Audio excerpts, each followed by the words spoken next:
Okay, so let's have an honest conversation about the coronavirus. I do not take it lightly. Viruses are serious. You should wash your hands, disinfect, all those things. But, I feel like the media is kind of exploiting us a little bit. I think they found a boogeyman and they report every single death. And remember, one death is not the same as 50,000 deaths or 10,000 deaths. Like Joseph Stalin used to say that one death is a tragedy, a million deaths is a statistic. And I think that there is a little bit of a confusion here about the coronavirus. And the media really isn't talking about this. Sure, 2 to 3% of the people that have been infected by the virus have died, right? But it seems to me the media should also report that 97% of the people who catch the virus recover just fine and it's okay. Sure, there have been a few thousand Americans who caught the virus, but what the media is not reporting is that there are millions of people who have not. So I'm not here to say that the virus isn't important or that it's not something worth talking about.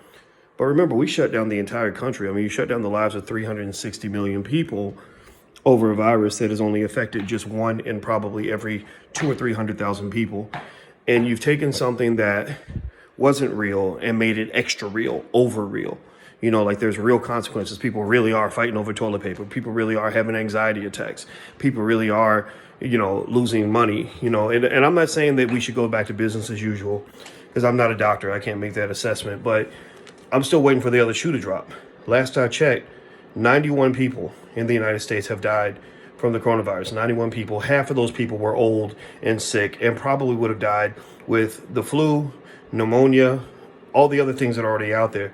So I'm trying to figure out, what am I missing? I'm not saying that it's not real. I'm not saying that it's not a big deal. I'm just trying to say that I think the media kind of created a lot of chaos unnecessarily. I think the media used the American people to create sensational headlines that will scare the crap out of everybody.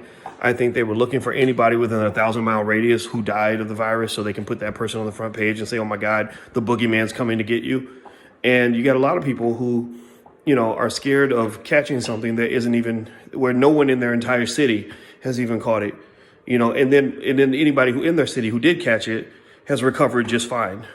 So what gives? At what point do we say, okay, it's out there, it's a threat, it's real, but let's go on with life, because most of the people who catch it, 97%, are not going to die. So I don't know. I'm not saying that it's not important. I'm not saying act like it's not there. But at some point, you're going to have to get your ass up and go to work. At some point, you're going to have to come outside. At some point, you're going to have to live life again. So where's the balance? Where's the balance? I don't see any balance right now. I see a country that could potentially be overreacting and taking something that was only kind of real and made it extra, extra real. Because even if the boogeyman is fake, if you act like the boogeyman's real, then the boogeyman becomes real. That's just my 2 cents. Talk to you later. Peace.